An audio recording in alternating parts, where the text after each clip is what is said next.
ஆண்டவராகிய இயேசு கிறிஸ்து நாமத்தினாலே உங்களை யாவரையும் வாழ்த்து வரவேற்கிறேன். Truth shall set you free என்ற யூடியூப் சேனல் மூலமாக கர்த்தருடைய வார்த்தையை உங்களிடத்தில் கொண்டு வருவதில் மிகவும் சந்தோஷமாக இருக்கிறேன். கர்த்தர் உங்களை ஆசீர்வதிப்பாராக. ஆமென்.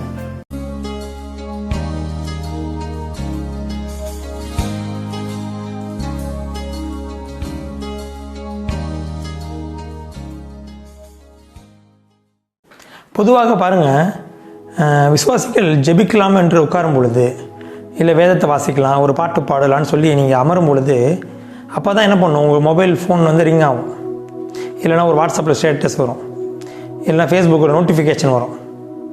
ஏதாச்சும் வந்து உங்களை அப்போ தான் என்ன பண்ணும், டிஸ்டர்ப் பண்ணும். நீங்கள் என்ன நினைப்பீங்க, இது வந்து ஒரு தற்செயலாக நடந்தது, ஒரு கோஇன்சிடென்ட்ஸ்னு நினைப்பீங்க, யதார்த்தமாக நடந்துருச்சுன்னு நினைப்பீங்க. ஆனால் இதுக்கு பின்னாடி பிசாசு தந்திரமாக ஒரு யுத்தத்தை நடத்திட்டு இருக்கான். அது வந்து ஒரு சீக்கிரட்டாக நடத்திட்டு இருக்கான், சைலண்ட்டாக அமைதியாக யாருக்கு ரகசியமாக நடத்திட்டு இருக்கான். எதற்காகன்னு சொன்னால், உங்களோட அட்டென்ஷனை பெறுவதற்காக, உங்களுடைய கவனத்தை என்ன பண்ணுமா, திசை திருப்புவதற்காக. ஏனென்றால் ஜெபிக்கும் வரும்பொழுது எல்லாம் உங்களை என்ன பண்ணுமா, கவனத்தை திசை திருப்பணும், டிஸ்ட்ராக்ட் பண்ணணும். நீங்கள் டிஸ்ட்ராக்ட் ஆகிட்டீங்கன்னா ஜபத்தை என்ன பண்ண மாட்டீங்க, முழுசாக பண்ண மாட்டீங்க. இது வந்து நடப்பதால் என்ன நடக்குன்னு கேட்டிங்கன்னா, நீங்கள் வீக் ஆகிடுவீங்க. ஏன்னா ஜபம் பண்ண மாட்டேன் இருக்க நீங்கள் என்ன ஆவீங்க, வீக் ஆவீங்க. ஸ்பிரிச்சுவலி நீங்கள் என்ன ஆயிடுவீங்க, டவுன் ஆயிடுவீங்க. ஆனால் இந்த யுத்தத்தில் என்ன நடக்காது, ரொம்ப பிரச்சனை எதுவும் வராது, அமைதியாக இருக்கும். பிசாசு நம்மள்ட்ட போராட வேண்டிய அவசியம் கிடையாது. ஏனென்றால் பிசாசு போராடும் பொழுது பெரிய பிரச்சனைகள்லாம் வரும். ஆனால் இந்த யுத்தத்தை அது பயன்படுத்தி பாருங்கள். இந்த சீக்கிரட்டாக பண்ணக்கூடிய இந்த யுத்தத்தில் எந்த ஒரு பிரச்சனையும் நமக்கு என்ன பண்ணாது, வராது. ஏனென்றால் அது அமைதியாக நடக்குது, சத்தம் போட நடக்குது. நீங்கள் என்ன நினச்சிக்கிறீங்க, தானாக நடக்குதுன்னு நினைக்கிறீங்க. ஆனால் என்ன நடக்குதுன்னா, கர்த்தருடைய சத்தத்தை கேட்க முடியாமல் கர்த்தருடைய ப்ரெசன்ஸ்லேருந்து உங்களை வெளியில் கொண்டு வரதான் பிசாசனுடைய திட்டம். இது வந்து நீங்கள் என்ன டைம் வேஸ்ட் ஆகுதுன்னு நினைக்காதீங்க. டைம் வேஸ்ட் மட்டும் ஆகலை, கர்த்தருக்கு உங்களுக்கு இருக்க கனெக்ஷனை டிஸ்கனெக்ட் பண்ணுறேன். கர்த்தருக்கு உங்களுக்கு இருக்க தொடர்பு என்ன ஆகுது, கட் ஆகுது. அப்போ இதுதான் பிசாசனுடைய தந்திரம். ஏனென்றால் பிசாசை குறித்து வசனம் சொல்லுது, எவனை விழுங்கலாமா என்று என்ன பண்ணுறானா, வகை தேடி சுற்றி கொண்டிருக்கிறான். அப்போ ஆண்டவர் என்ன சொல்கிறார், தெளிந்த புத்தி உள்ளவராக இருங்கன்றார். தெளிந்த புத்தி உள்ளவர்களாக இருந்து என்ன காரணம், ஒரு பிரச்சனை நமக்கு சுற்றி நடக்குதுன்னா, நம்ம தெரியாமல் ஒரு ரகசிய யுத்தம் நடக்குதுன்னா எப்படி ஜெயிப்பது, இதை எப்படி பிசாசை மேற்கொள்வது. ஏன்னா பிசாசுக்கு நம்மளை ஈஸியாக என்ன பண்ணிடுறான், ஜெயிச்சிடறான். என்ன காரணம்னா, நமக்கு இது யுத்தம்னு தெரியல. நம்ம என்ன பண்ணுறோம், ஃபோன் அடிக்குது, சரி ஏஞ்சி பேசுவோம், இன்னொருத்தங்க யாரோ பக்கத்தில் அப்போ தான் வராங்க, அவங்கள்ட்ட பேசிகிட்டு இருப்போம், மெசேஜ் வருது அதை பார்ப்போம், இல்லை ஃபேஸ்புக்கில் ஏதோ முக்கியமானது ஒன்று வருது அதை பார்ப்போம்னு சொல்லி என்ன பண்ணுறோம், நம்ம இது ஒரு பிரச்சனையே நமக்கு தெரியல. பிரச்சனைன்னு தெரிஞ்சால் நம்ம என்ன செய்வோம், இன்னும் விடாமல் ஜெபம் பண்ணுவோம். ஆனால் பிசாசு என்ன செய்ய, தந்திரமாக என்ன செய்கிறான், ஒரு பிரச்சனைன்றது நம்ம காமிக்காமல் கொள்ளாமல் ரகசியமாக என்ன செய்கிறான், ஒரு யுத்தத்தை நடத்திக்கிட்டு இருக்கான். அந்த யுத்தத்தில் என்ன பண்ணுறோம், நம்ம யுத்தத்தில் இருக்குன்னே நமக்கு தெரியல. ஏன்னா நமக்கு என்ன இல்லை, நமக்கு எந்த பிரச்சனையும் ஏற்படுறதில்லை. அப்போ நமக்கு இந்த யுத்தத்தில் எந்த பிரச்சனையும் நம்ம வரல, எந்த சண்டையும் வெளியில் தெரியாதனால நம்ம என்ன நினைக்கிறோம், நாம் பாட்டு ஏதோ பண்ணிகிட்டு இருக்காங்க, நம்ம அப்புறம் ஜெபம் பண்ணிக்கலாம், என்ன பிரச்சனை இருக்குன்னு நினைக்கிறோம் நம்ம. ஆனால் பிசாசு என்ன செய்யுது, தந்திரமாக நம்ம ஜெபிக்க விடாதபடிக்கு என்ன பண்ணுது, பிசாசு நம்மளை பிஸியாக வச்சுக்குது. நீங்கள் ரொம்ப பிஸியாக இருக்கீங்க, உங்களுக்கு ரெஸ்ட்டே இல்லை, நீங்கள் வந்து ரொம்ப ஆக்குப்பைடாக இருக்கீங்க, உங்கள் டைமே இல்லை அப்படின்னு நினச்சிங்கன்னா நீங்கள் என்ன பண்ணுறீங்கன்னா, கர்த்தருடைய சத்தத்தை என்ன பண்ணுறீங்க, நீங்கள் கேட்காம விலகி போகிறீங்கன்றதை புரிஞ்சுக்கணும். ரொம்ப பிஸியாக வச்சுருக்கிறத பிசாசோட பெரிய தந்திரமே. உங்களை டிஸ்ட்ராக்ட் பண்ணிட்டே இருக்கணும். ஏனென்றால் பாருங்கள், ஃபோக்கஸ் பண்ணணும். ஜபத்தில் முக்கியமான விஷயம் பார்த்தீங்கன்னா, ஃபோக்கஸ் பண்ணி ஒரே ஒரு விஷயத்தில் நம்ம ஃபோக்கஸ் பண்ணி ஆண்டவரோடு நம்ம இணைந்து இருக்கணும். எப்படின்னு பார்த்தீங்கன்னா, மோசேவாக இருக்கட்டும், பைபிளில் பாருங்கள் பவுலாக இருக்கட்டும், கர்த்தராகிய இயேசு கிறிஸ்துவாக இருக்கட்டும், வனாந்திரத்தில் என்ன பண்ணுறாங்க, அவர் உபவாசம் பண்ணும்போது ரொம்ப ஃபோக்கஸாக இருந்தார். அவருக்கு வந்து எந்த டிஸ்டர்பன்ஸும் இல்லை. மலை மேலே ஏறி போய் மோசே என்ன செய்கிறாரு, கட்டளைகள் வாங்கும்போது ரொம்ப ஃபோக்கஸாக வேறு எந்த ஒரு கவனச்சிதறல் இல்லாமல் என்ன பண்ணுறாருங்க, கர்த்தரோடு இணைந்திருக்கிறார். பவுல் பாருங்கள், சிறைச்சாலையில் ஜெபிக்கும் பொழுது ரொம்ப ஃபோக்கஸ்டாக என்ன பண்ணுறாரு, ஜெபம் பண்ணுறாரு. இப்போ நம்மளுடைய ஃபோக்கஸ் என்ன பண்ண முடியல, ஜெபத்தில் முழுசாக வைக்க முடியல. ஜெபத்தில் ஒரு அரை மணி நேரம் உட்கார முடியல. இப்போ சர்ச்சைக்கு வரீங்க, நடுவில் ஏஞ்சி போயிட்டு இருக்கீங்க, ஏன்னா டிஸ்டர்பன்ஸ் வருது நமக்கு. எதனால் வருது, மொபைல்னால் வருதுன்னு வைங்க, ஏதோ ஒரு டிஸ்டர்பன்ஸ் வருது நமக்கு. என்ன காரணம், நம்ம நினைக்கிறோம் சாதாரணமாக எஞ்சி போகிறதுன்னு நினைக்கிறோம். ஆனால் அதுக்கு பின்னாடி என்ன பண்ணுது பிசாசு, நம்மளுடைய அட்டென்ஷன் என்ன பண்ணுறான், எடுத்து போட்டு நம்மளுடைய அந்த ஃபோக்கஸை எடுத்து நம்மளை பிஸியாக வச்சுக்கிறான். நம்மளை என்ன பண்ணுறான், நம்மளை ரொம்ப டிஸ்ட்ராக்ட் பண்ணி நம்மளை டிஸ்டர்ப் பண்ணும் போது என்ன பண்ண முடியல, நம்மளால் அதில் ஃபோக்கஸ் பண்ணி ஜெயிக்க முடியல. அப்போ ஜபத்தை நம்மளால் என்ன செய்ய முடியல, ஜெயிக்க முடியல. ஜபத்தினால என்ன பண்ண முடியல, விசுவாசத்தை பெற்றுக்கொள்ள முடியல. என்ன காரணம், ஏன்னா தேவனோட சத்தத்தை நம்ம கேட்கல, நம்ம என்ன பண்ணிடலாம், விலகி போயிடலாம் சத்தத்துலேருந்து. அப்போ பிசாசு என்ன பண்ணுறான், இப்படி ஒரு ரகசியமான தந்திரத்தை பயன்படுத்தி தான் என்ன பண்ணுறான், இன்றைக்கி யுத்தத்தில் ஜெயித்துட்டு இருக்கான். நம்மளை டிஸ்டர்பன்ஸ் பண்ணுறதுனாலையோ, நம்மளை டிஸ்ட்ராக்ட் பண்ணி நம்மளை கவனத்தை சிதறடிக்கிறதுனாலையோ பிசாசு என்ன பண்ணிடுறான், ஈஸியாக ஜெயிச்சிடறான். அதுக்கு என்ன காரணம்னா, இன்றைக்கு உலகம் எப்படி இருக்குன்னா, நம்மளை ஈஸியாக டிஸ்டர்பன்ஸ் பண்ண முடிய அநேக காரியங்கள் உலகத்தில் என்ன பண்ணுது இப்போ இருந்துக்கிட்டே இருக்குது. ஈஸியாக நம்ம என்ன பண்ணலாம், டிஸ்ட்ராக்ட் ஆகலாம். என்ன காரணம்னா, என்லெஸ், முடிவே இல்லாத ஒரு என்டர்டெயின்மெண்ட் இன்றைக்கி என்ன பண்ணுது உலகத்தில் இருந்துகிட்டு இருக்கு. இன்றைக்கி பொழுதுபோக்கு நிகழ்ச்சிகள் பாருங்கள், முடிவே இல்லை. முன்னாடி ஒரு காலத்தில் டிவி பார்த்தா என்றைக்காச்சும் ஒரு நாள் ஒரு டிவியில் ஒரு பாட்டு ஓடும், எப்பயும் பார்த்தா ஏதாவது ஸ்போர்ட்ஸ் ஓடும், என்றைக்காச்சும் ஒரு தடவை என்ன பண்ண படம் ஓடும் வைங்களேன், எப்போயாச்சும் பார்ப்போம். மிச்ச நேரம்லாம் ஃப்ரீயாக இருப்போம் வைங்க. இப்போ அப்படி கிடையாது, 24 hours ப்ரோக்ராம் இருக்குது உங்களுக்கு. டிவியில் பார்க்கலாம், ஃபோனில் பார்க்கலாம், யூடியூப்பில் வருது. என்ன பண்ணுறதுங்க, எதில் பார்த்தாலுமே எண்டே கிடையாது. நீங்கள் போதும் நிப்பாட்டி நீங்களே நிப்பாட்டினா தானே ஒழிய ப்ரோக்ராம் நிற்கவே நிற்காது. ஏன்னா நீங்கள் என்ன பண்ணுறீங்க, ஒரு யூடியூப்பில் ஷார்ட்ஸ் பார்க்குறீங்கன்னா ஒரு 1000 ஷார்ட்ஸ் பார்த்தீங்கன்னா கூட சரி போதும்னு என்ன வராது. ஏன்னா திரும்பி திரும்பி வந்துகிட்டே இருக்கும், புதுசாக திரும்பி வரும், பார்த்ததே வராது. அப்போ உலகம் இப்படி இயங்குது. நம்மளை உலகம் என்ன பண்ணுதுங்க, தப்பான வழியில் ரொம்ப பிஸியாக வச்சுக்குது. அப்போ நம்ம இதுலேருந்து என்ன பண்ணணும், மேற்கொண்டு வரணும்னா பிசாசு இந்த தந்திரத்தை பயன்படுத்தி நம்மளை என்ன பண்ணுறான், ஜெபத்தை தடுக்கிறான். சிலருக்கு இது மூலியமாக வேறு பிரச்சனைகள் வருதுன்னு வைங்க, மீடியாஸ் மூலியமாக, சோசியல் மீடியா மூலியமாக என்ன பண்ணுது, நமக்கு வேறு தடைகள் வந்தாலும் நமக்கு ரட்சிக்கப்பட்ட ஜனங்களுக்கு, ஆண்டோட பிள்ளைகளுக்கு ஜெபிக்க முடியாதபடி, தேவனோடு இணைந்திருக்க முடியாதபடிக்கு அநேகம் என்ன பண்ணுதுங்க. ஏனென்றால் நம்ம ஆவிக்குரிய ரீதியில் தூக்கத்தில் போயிடுறோம். ஸ்பிரிச்சுவல் ஸ்லீப்னு சொல்லுவாங்க.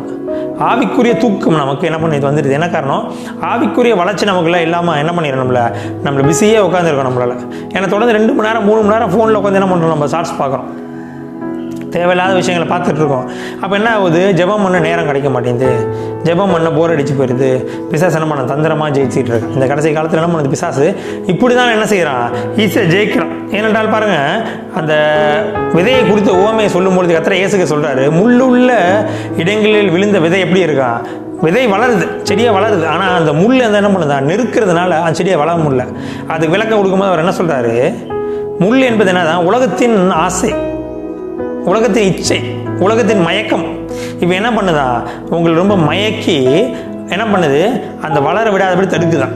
வசனத்தை வளர விடாதபடிக்கு உலக மயக்கங்கள் நம்மளை கூட என்ன பண்ணுதா, மயக்குது. அப்போ ஆண்டோட பிள்ளைகளுக்கு உலகத்தின் மயக்கம் என்ன பண்ணுது, பிசாசை உள்ளே ஈஸியாக கொண்டு வந்துடுது.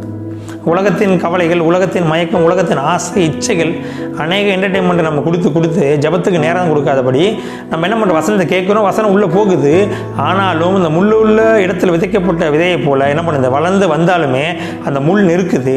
உலகத்தின் ஆசை, இச்சைகள் உங்களை நெருக்கி என்ன செய்யுது, வளர விடாமல் தடுக்குது. அல்லேலூயா. பிசாசு என்ன செய்கிறான், இப்படி தான் என்ன பண்ணுறான், நம்மளை ரொம்ப பிஸியாக வச்சுக்கிறான். ஃபிசிக்கலி நமக்கு என்ன பண்ணல, இது ஃபிசிக்கலி பிரச்சனை கிடையாது, ஸ்பிரிச்சுவல் பிரச்சனை. சில நினைக்கிறாங்க, நீங்கள் டிவி ரொம்ப நேரம் பார்க்கறதுனாலையோ, ஃபோன் ரொம்ப நேரம் பார்க்கறதுனால உங்கள் கண்ணு கெட்டு போகுதுன்னு நினைக்கிறீங்க. அப்படி தான் பேரண்ட்ஸ் பிள்ளைகள் என்ன பண்ணுறாங்க, ரட்சிக்கப்படாதவங்க விட்டுருங்க, ரட்சிக்கப்பட்டவங்க என்ன பண்ணுறாங்க, ரொம்ப நேரம் டிவி பார்க்குறானே கண்ணு கெட்டு போயிருன்றாங்க. கண்ணு கெட்டு போலங்க, நீங்கள் ரொம்ப நேரம் ஃபோன் பார்த்து ரொம்ப நேரம் டிவி பார்ப்பதில்ல, உங்களுடைய ஆவிக்குரிய வாழ்க்கை கெட்டு போகுது. இது வெளியில் தெரியல. நம்ம என்ன நினைக்கிறோம், கண்ணு கெட்டு போயிடும், உடம்பு கெட்டு போயிடுது, சாப்பிட மாட்டுறாங்க, பிள்ளைகளை குறித்து ரொம்ப கவலைப்படுறாங்க. பெற்றோர்கள் இப்போ பாருங்கள், அந்த காலத்தில் பிள்ளைகள் தான் என்ன பண்ணணும், தவறு பண்ணி பெற்றோர் திட்டுவாங்க. இன்றைக்கெல்லாம் பெரியவங்க ரொம்ப மோசம். 50 வயசு 60 வயசு ஆயிடுச்சுன்னா ஃபோன் எடுத்துகிட்டு உட்காந்தே இருக்காங்க, ஃபோன் எடுத்துகிட்டு பார்த்துட்டே இருக்கிறாங்க, ரொம்ப பிஸியாக இருக்கிறாங்க பெரியவங்களை. என்ன காரணம், ஃபோன் அவங்களே பிசாசு என்ன பண்ணுது, ரொம்ப முன்னாடி சின்ன பசங்க தான், ஊழியத்தில் இருக்க பசங்க என்ன பண்ணுவாங்க, ஊழியக்காரங்க என்ன பண்ணுவாங்க, சின்ன பசங்களை பார்த்து சொல்லுவாங்க, ரொம்ப இது பண்ணாதீங்கப்பா, பேரண்ட்ஸ் நீங்கள் அவங்கள பார்த்துங்க. இன்றைக்கி என்ன பண்ணுறது, பெரியவங்க சின்னவங்க எல்லாரும் என்ன பண்ணுது, பிசாசு டிஸ்டர்ப் பண்ணி ஒரு டிஸ்ட்ராக்ஷனை கொடுத்து அவங்கள என்னாச்சு ஏதோ ஒரு வழியில் என்ன பண்ணுது, தவறான பாதையில் தேவனுக்கு இடம் கொடுக்காம என்ன பண்ணுது, கொண்டு போகுது. இது ஃபிசிக்கலாக நீங்கள் எடுத்துக்க வேணாம். ஃபிசிக்கலி இங்கே ஒரு பெரிய பிரச்சனை கிடையாது. ஃபிசிக்கலாக என்ன பண்ணலாம், ஒரு பிரச்சனை உடம்புல பிரச்சனை வந்தாலும், கண்ணில் பிரச்சனை வந்தாலோ நீங்கள் மருந்து மாத்திரை எடுத்துக்கலாம், கண்ணாடி போடலாம், நிறைய வழிகள் இருக்குது. ஆனால் ஸ்பிரிச்சுவலி நீங்கள் டவுன் ஆகிட்டீங்க, ஸ்பிரிச்சுவலி நீங்கள் ஆவிக்குரிய தூக்கத்துக்கு போயிட்டீங்கன்னா என்ன நடக்கும், உங்களால் கர்த்தர் உங்கள் மேலே ஒரு திட்டம் என்ன ஆகுது, நிறைவேறாது. கர்த்தருடைய நோக்கம் உங்கள் வாழ்க்கையில் நிறைவேறாது. அப்போ பிசாசு அங்கே கை வைக்கிறான், அது நமக்கு தெரிய மாட்டேங்குது. அதை நீங்கள் புரிஞ்சுக்கணும். இது ஒரு சாதாரண விஷயம் நினைக்கக்கூடாது. ஒரு சின்ன டிஸ்ட்ராக்ஷன், ஒரு சின்ன கவனச்சிதறல் பெரிய பிரச்சனைன்னு கேட்குறீங்க. இல்லை அது என்ன பண்ணுது, உங்களை ரொம்ப நேரம் அதில் யோசிக்க வைக்கிது. திடீர்னு ஒரு சின்ன மெசேஜ், ப்ரேயர் நடக்குது, பிரசங்கம் பண்ணிட்டு இருக்காங்க பாஸ்டர், ஒரு சின்ன நோட்டிஃபிகேஷன் வருது, அதை ஓப்பன் பண்ணி பார்க்குறீங்க. அது ஓப்பன் பண்ணி பார்க்க 1 நிமிஷம் நினைக்கிறீங்க. அந்த 1 நிமிஷம் அதை பார்த்தோன்னு அது மைண்டில் என்ன பண்ணுது, ஒரு 10 நிமிஷம் அதை ஓடிட்டே இருக்கு. நீங்கள் ப்ரேயரை கவனிக்கிற மாதிரி இருந்தாலுமே கவனம் ஃபுல்லாக எங்கே இருக்கும், அதில் போயிடும். அப்போ என்ன பண்ண முடியாது, வசனம் உங்களுக்கு இருதயத்துக்குள்ளே போகாது. அல்லேலூயா. ஏனென்றால் பிசாசு என்ன செய்கிறான், எவனை விழுங்கலாமோன்னு தேடும் பொழுது நம்ம ஈஸியாக என்ன பண்ணிடுறோம், அவனோட டார்கெட்டை மாறிடும். அல்லேலூயா. ஏன்னா நம்ம தோற்று போகிறோம். முன்னாடியே சொன்னேன் நான், நமக்கு யுத்தம் இப்படி நடக்குதுன்னு தெரியல. அதனால தான் இதை நான் உங்களுக்கு சொல்கிறேன். உங்களுக்கு தெரியாமல் இது ஒரு கோயின்சிடன்ஸ் நினச்சிக்கூடாது. ஒரே ஒரு தடவை நினச்சேன்னா கோயின்சிடன்ஸுங்க. எப்பொழுதும் நடந்துகிட்டே இருக்குது. ஜெபம் பண்ண உட்காந்தாலே என்ன பண்ணுதுங்க, சின்ன சின்ன தூக்கம் வருது. அப்போ தான் ஏஞ்சி யாரும் சொந்தக்காரங்க வராங்க. அப்போ தான் நமக்கு ஃபோன் டிஸ்டர்பன்ஸ் பண்ணுது, இல்லை உடம்பு வலிக்குது, தூக்கம் வருது, ஏதோ ஒரு தடைகள் வருதுன்னா அது எப்பயாச்சும் ஒரு தடவை நடக்குது. நீங்கள் தொடர்ந்து ஜெபம் பண்ணிட்டே இருக்கீங்க, தினமும் ஜெபம் பண்ணுறீங்க, வருஷத்தில் ஒரு நாள் நடக்குதுதான் தப்பு இல்லை. ஆனால் வருஷத்தில் முக்கால்வாசி நேரம் இப்படி தான் நடக்குது. என்ன காரணம், அது கோஇன்சிடென்ஸ் கிடையாது, பிசாசனுடைய டிஸ்ட்ராக்ஷன். பிசாசு உங்களை கவனத்தை சிதறடிக்கிறான். அல்லேலூயா. ஸோ அதற்காக தான் பாருங்கள், கர்த்தர் இயேசு கிறிஸ்து ஒரு காரியத்தை சொல்கிறார். என்ன சொல்கிறாரு, மார்த்தாள் மரியாள் 2 பேர் இருக்காங்க. அவங்கள பார்த்து ஆண்டவர் சொல்கிறாரு, மரியாள் என்ன பண்ணுறாங்கன்னா கர்த்தருடைய பாதத்தில் அமர்ந்து கர்த்தருடைய வார்த்தையை கேட்குறாங்க. ஆனால் மார்த்தாள் என்ன செய்கிறாங்கன்னா அநேக வேலைகளில் பிஸியாக இருக்கிறாங்க. அப்போ இயேசு சொல்கிறார், நீ அநேக வேலைகளில் நீ ரொம்ப பிஸியாக இருக்கமா, உலகத்தின் கவலைகள் நீ ரொம்ப பிஸியாக இருக்க. அது நீ பிஸியாக இருக்க கரெக்டான விஷயமா இருந்தால் கூட கர்த்தருடைய பிரசன்னத்தை விட்டு நீ என்ன பண்ணிட்டு இருக்க, வெளியில் போயிட்டு இருக்க. ஆனால் மரியாள் பாருங்கள், தன்னை விட்டு எடுபடாத நல்ல பங்கை தெரிந்து கொண்டாள். ஏனென்றால் அவள் தேவனுடைய பாதத்தில் அருகே உட்காந்துருந்தாள். அப்போ தேவனுடைய பிரசன்னத்துக்குள்ளே இல்லாமல் நீங்கள் ரொம்ப பிஸியாக இருக்கீங்கன்னா அது பிசாசனுடைய தந்திரம். அல்லேலூயா. இது நீங்கள் ரொம்ப ஜாக்கிரதையாக புரிஞ்சுக்கணும். இது ஒரு சாதாரண விஷயம் நினச்சிக்கூடாது. ஏன்னா இயேசு கிறிஸ்து அப்பயே சொல்லிட்டார். அப்பயே இந்த டிஸ்டர்பன்ஸ் இருந்திருக்கு. அன்னைக்கு என்ன டிஸ்டர்பன்ஸு, வேலை பார்க்கலாம். அந்த அம்மாவும் சொல்லுது, மரியாள் பாருங்கள் வேலை பார்க்க மாட்டேங்குது, நான் எவ்வளோ வேலை தனியாக பார்த்துட்டு இருக்கேன்றாங்க. நீங்கள் வேலை பார்க்குறீங்க, நல்லது தான், வேலை உங்களுக்கு நல்லது தான். ஆனால் தேவனுடைய வார்த்தையை கேட்க விடாமல் தேவனுடைய பிரசன்னத்திலேருந்து உங்களை வெளியில் கொண்டு போய் நீங்கள் பிஸியாக இருக்கீங்கன்னா அது பிசாசனுடைய தந்திரம். அல்லேலூயா. கர்த்தருடைய பிள்ளைகள், நீங்கள் ரொம்ப ஜாக்கிரதையாக இந்த மாதிரி காரியங்களுக்கு நீங்கள் என்ன பண்ணணும், இடம் கொடுக்காதபடிக்கு. இந்த மாதிரி டிஸ்டர்பன்ஸ் எது வந்ததுன்னு சொன்னால், உங்களுக்கு தெரியுதுன்னு சொன்னால் உடனே அதை என்ன பண்ணுங்க, ஒதுக்கி ஓரமாக வச்சுருங்க. ஃபோனை ஆஃப் பண்ணி வச்சுட்டு ஜெபத்தில் உட்காருங்க, கதவை பூட்டுங்க, தனியாக உட்காருங்க. யாருடைய சத்தமும் கேட்காதபடி தனிமையில் என்ன பண்ணுங்கள், தேவனோட சத்தத்தை கேளுங்க. எந்த ஒரு டிஸ்டர்பன்ஸ் உங்களை சுற்றி இருக்க. ஏன்னா உலகம் என்ன பண்ணுது, இன்றைக்கி 24 hours இயங்கிட்டு இருக்கு. ரொம்ப பிஸியான உலகம், அநேக காரியங்கள் உலகம் நடந்துகிட்டே இருக்குது. தனிமையில் நேரம் கிடைக்காது, உங்களுக்கு ஃப்ரீயான டைம் இருக்காது. அவ்வளோ பிஸியாக என்ன பண்ணுது உலகம் போயிட்டுருக்கு. அப்போ நீங்கள் தான் என்ன பண்ணணும், நேரத்தை ஒதுக்கி தேவனுக்கு நேராக ஜபிக்கிறதுக்கும் வேதம் வாசிப்பதற்கும் பாடல் பாடுவதற்கும் இதற்கு நீங்கள் என்ன பண்ணணும், நேரத்தை நீங்கள் தான் உருவாக்கணும். நீங்கள் உருவாக்கணும்னு நினச்சா பிசாசை தடுக்கும். ஆனால் நீங்கள் என்ன பண்ணணும், அதை ஜெயிக்கணும். பிசாசை எதிர்த்து நிற்கணும். அதை ஜெயித்து என்ன பண்ணுவோம், போராடி வர வேண்டும். அல்லேலூயா. இந்த சாதாரண தந்திரங்களுக்கு, பிசாசின் ரகசிய யுத்தத்திற்கு நீங்கள் என்ன பண்ணுமா, ஜெயிக்க வேண்டும் என்று என்ன பண்ணும், விசுவாசிகள் எல்லாம் தோற்கக்கூடிய காரியம் என்ன, நமக்கு யுத்தம் தெரிந்து நடக்கலை. தெரிந்து யுத்தம் நடந்தால் நீங்கள் என்ன பண்ணுவீங்க, பிசாசு உங்களை போராடுறதுன்னு இயேசுவின் நாமத்திலான்னு சொல்லி நீங்கள் என்ன பண்ணிடுவீங்க, விரட்டிடுவீங்க. உங்களால் முடியும். அநேகருக்கு அந்த வல்லமை கர்த்தர் கொடுக்குறார். ஆனால் உங்களுக்கு யுத்தம் நடக்குதுன்னு உங்களுக்கு தெரியல. நீங்கள் கேஷுவலாக சில விஷயங்கள் என்ன பண்ணுறீங்க, அசால்ட்டாக நடக்கிறீங்க.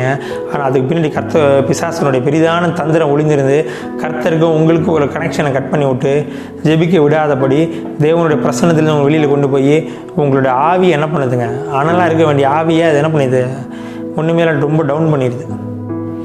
நீங்கள் என்ன பண்ணிடுறீங்க, ஆவியில் என்ன பண்ணிடுறீங்க, தூங்கிடுறீங்க. ஆவி உங்களுக்குள்ளே என்ன பண்ணிடுது, மயக்கத்தில் போயிடுது. இல்லையா.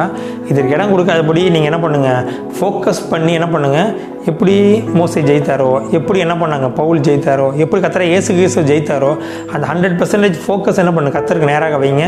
கர்த்தர் உங்களை ஆசீர்வதிப்பார். கர்த்தருடைய வார்த்தை, கர்த்தருடைய வசனம் உங்களுடைய இருதயத்தில் எப்பொழுதும் நிலைத்திருந்து உங்களுடைய ஆவி என்ன பண்ணும், உற்சாகத்தோடு எப்பொழுதும் இருக்கும். கர்த்தர் உங்களை ஆசீர்வதிப்பார். ஆமென்.